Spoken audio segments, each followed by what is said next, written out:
मोगैम्बो खुश हुआ and everybody was like scared to death Mogambo को देख। मेरे को यहाँ पे एक क्वेश्चन है, डीडीएलजे में do you feel he was a villain? Hrithik Roshan dude he would require somebody जिसके साथ वो फाइट कर सकता है या somebody who is manipulative enough. Back with another video of In Our Judgment, और आज हम बात करने वाले हैं In Our Judgment में बॉलीवुड विलेंस की, how the villains have evolved in Bollywood, और अभी क्या बॉलीवुड में विलेंस की कमी है, do we actually miss strong villains in Bollywood?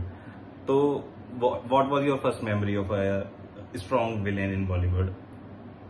It was, कितने आदमी थे, Amjad Khan like was the OG, Sholay was the basically जहां से हमने विलेंस को समझना शुरू करा है, एटलीस्ट फॉर आवर जनरेशन. उससे पहले भी होंगे no doubt, but again in our judgement Amjad Khan sir आए थे शोले लेकर, और उनके एक पे एक डायलॉग्स आज तक मीम वर्ल्ड में यूज होते हैं. विलेन मतलब शोले का गब्बर सिंह, गब्बर सिंह, राइट. एंड उनकी और भी मूवीज थी जैसे मुकद्दर का Sikandar. All these movies Amjad sir ने एकदम अपना पॉइंट ब्लैंक विलन वाला रोल एस्टैब्लिश किया था, जहां पे हमें समझ में आया था कि विलन्स कितना कुछ कर सकते हैं एक मूवी में. True. और वहां से हम लोगों ने नेक्स्ट जनरेशन नहीं, सेम जनरेशन के थे, अमरीश पुरी जी आए थे. Oh god, OG villain. Oh god, like एक के बाद एक मूवीज लाइक मोगैम्बो खुश हुआ and everybody was like scared to death Mogambo को देख. हाँ, और similarly even in Karan Arjun, इतना ज्यादा उन्होंने टॉर्चर और इतना ज्यादा जुल्म ढा देते थे, वो पूरा एकदम बेचारी नाकू जी बोलती रह गई मेरे करण अर्जुन आएंगे. मिस्टर इंडिया, तहलका, गदर, कोयला, हर आइकॉनिक पिक्चर में villain is Amrish Puri. And I think for the next 2 decades पूरा 80s 90s में जो भी बड़ी पिक्चर है उसमें अमरीश पुरी जी एज अ विलेन, और मतलब उस तरीके से वो पर्सोनिफाई भी कर देते थे उस रोल को कि मतलब you'll start hating him, proper hate feel. या और उसी की वजह से आई थिंक वो इतना स्ट्रॉन्ग कैरेक्टर प्ले करते थे कि उनके मूवीज में जो हीरोज होते थे they became very strong and they used to be very they used to portray a very strong image. पर मेरे को यहाँ पे एक क्वेश्चन है, डीडीएलजे में do you feel he was a villain? Don't say that he was out and out villain. It was, वही लड़की का बाप है तो विलन नहीं बोलेंगे. हाँ, situational character wise you can say, right. But उसके बाद अगर हम देखें तो there was a list, there was a series of villains who were very prominent in those roles, जैसे कि गुलशन ग्रोवर है, शक्ति कपूर वॉज देयर एक टाइम पे, Danny, Prem Chopra, Anupam Kher. So all these people have played good strong villains in late 80s and 90s, but eventually when we entered into 2000s, so I think वहां पे क्या हुआ कि थोड़ा सा बॉलीवुड मूवीज का the texture started to change, and I think for that we can also bring in our Dharma. Yeah, right. Drama, family drama. Mr. Karan Johar single-handedly changed the course of Bollywood, the kind of movies he started to make. और villains को भी अगर हम देखें तो all these guys start to transition to more comical roles, जैसे अनुपम खेर हो गए जो पहले बिल्कुल एक अलग टाइप के रोल्स प्ले किए हैं उन्होंने. The way he started his career, उन्होंने फिर विलेंस प्ले किए, उसके बाद then he came into family movies और वो सब चीजें, and then eventually blending comic roles in multiple movies.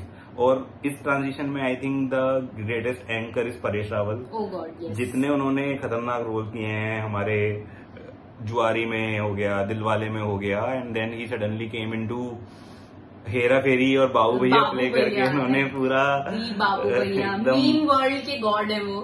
बिल्कुल बिल्कुल. तो आई थिंक उस तरीके का ट्रांजिशन हुआ. तो उस टाइम पे अगर हम मूवीज भी देखें तो हाईएस्ट ग्रोसिंग मूवीज अगर हम देखेंगे तो वी विल नॉट फाइंड कि बहुत ज्यादा एक्शन मूवीज उस टाइप की हैं. उससे पहले अगर हम देखेंगे 80s 90s में तो every year the highest grossing movie will be some sort of action movie. Right.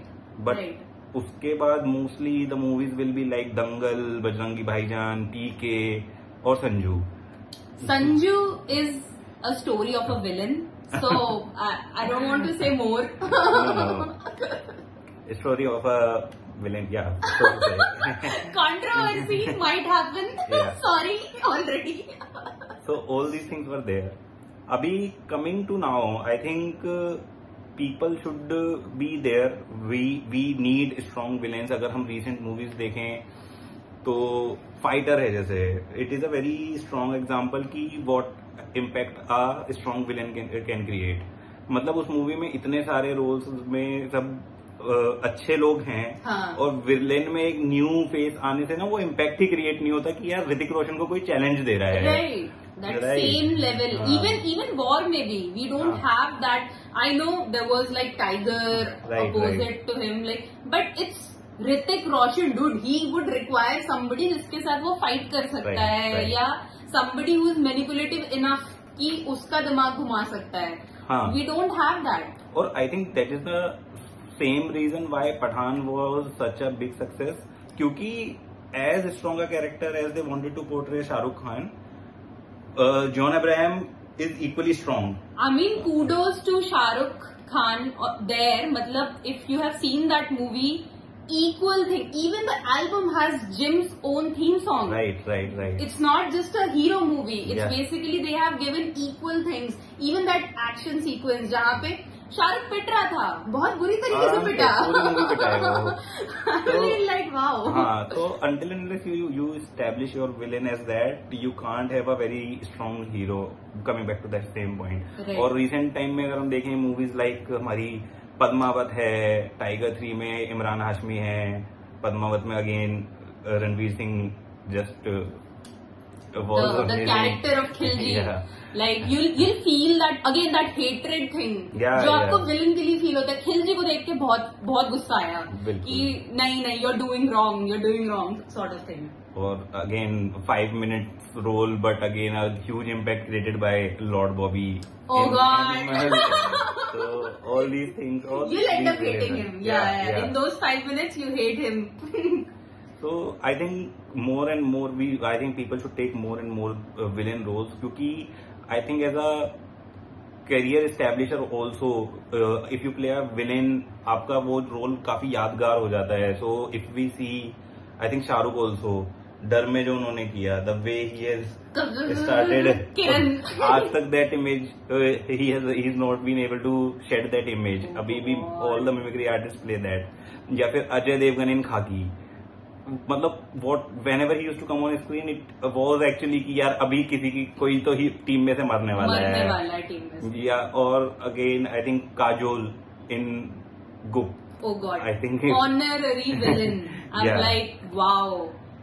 Right. And again one more if we pick from that list is Urmila in Con. Oh God, we would require like another sort of extended discussion on Con, and please stay tuned with us for that particular discussion. Right, because Con is, I think, is a underrated gem of Bollywood, and we should definitely have a discussion on that what that movie has created and how ahead of its time it was. It was right. So right, let us know if we have missed any villains who you think were very iconic, and any movies you think that lacked a strong villain in them, and stay tuned for our next video also. Thank you. Bye. Bye. Please like and Yes. subscribe.